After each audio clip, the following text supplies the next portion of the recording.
Hello guys, kamusta kayo?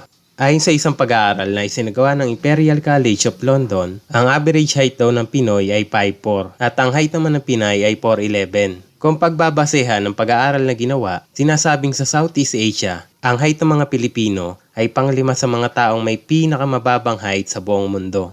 And as of April 2020, nasa Pilipinas ang kasalukuyang shortest man alive na si John Ray Balawing, na ang height ay 23 inches lamang. Matangkad lang siya ng konti sa isang panabong na manok. Well, kung height din lang ang pag-uusapan, ay hindi magpapatalo dyan ang pinakamatangkad na tao sa kasaysayan. Sinasabi ng height ng lalaking ito kung ikukumpara kay Yao Ming ay magmumukhang totoy lamang ang nasabing NBA player. Bakit nga ba tumangkad ng ganito ang lalaking ito? Nga pala, kung bago ka pa lang dito sa channel at gusto mong maging updated sa aming mga video, ay pakiclick po ang subscribe button at ang bell icon.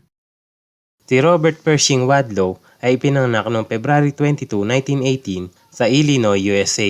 Ang taong ito ang sinasabing pinakamatangkad na taong nabuhay sa kasaysayan. Bata pa lamang si Robert ay nakitaan na ito ng kakaiba sa kanyang katawan. Sa edad na 8, si Robert ay higit na mas matangkad na sa kanyang ama na may height na 5'11". Dahil nga sa kanyang pambihirang tangkad sa murang gulang pa lamang, ay iginawa ng kanyang ama si Robert ng isang espesyal na upuan sa kanyang paaralan. Kakatuwang isipin na sa bawat school picture ay laging nasa dulo at kapansin-pansin talaga si Robert. At sa 5 magkakapatid, siya lamang nagkaroon ng ganitong pambihirang tangkad. Ang kanyang tangkad din ang nagpakilala kay Robert hindi lang sa kanilang lugar, kundi na rin sa buong Amerika. Halos naging artista na ang turing kay Robert sa tuwing siya ay nakikita ng mga tao sa kanilang bansa. Pinagkakaguluhan ito ng mga taga roon tuwing makikita naglalakad o tumatawid sa kalsada. Halos kasing height na nito ang traffic light. Noong mag-18 years old ang lalaki, ay naging parte na ito ng isang circus group na nagtatanghal sa iba't ibang lugar sa kanilang bansa.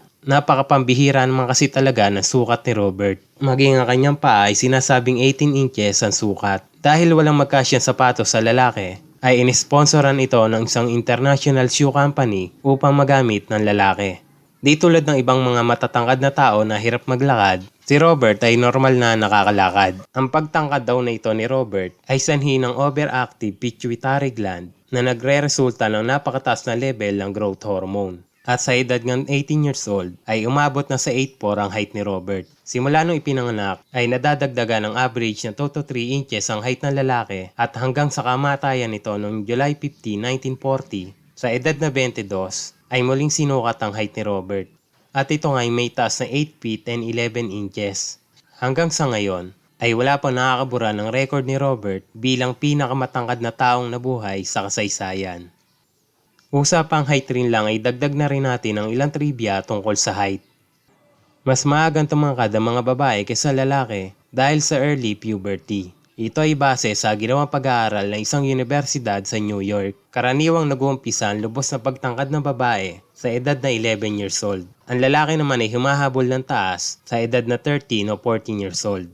Sinasabi ng mga taga-Netherlands ang may pinakamatangkad na tao sa buong mundo. Ang average height ng mga lalaki doon ay 6 feet. Samantala, ang tribo naman na kung tawagin ay Dinka na nakatira sa South Sudan ay kinabibilangan din ng mga taong matatangkad. Karaniwan na sa mga lalaki dito ay 7-footer. At dito rin sa lugar na ito nanggaling ang pinakamatangkad na NBA player na si Manute Bol na may height na 7'6".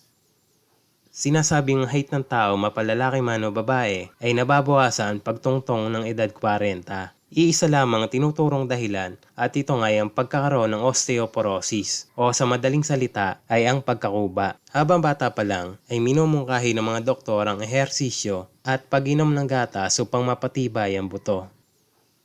Kung si Robert Wadlow ang pinakamatangkad na taong nabuhay sa kasaysayan, sa Pilipinas naman ay sinasabing ang pinakamatangkad na tao ay si Raul Dilio. Si Raul ay may height na 7'3" at dati na ring naglaro sa NBA o Metropolitan Basketball Association. Matapos ang karir sa basketball ay naging extra na lang din si Raul sa mga palabas na ang madalas ngang role ay isang higante.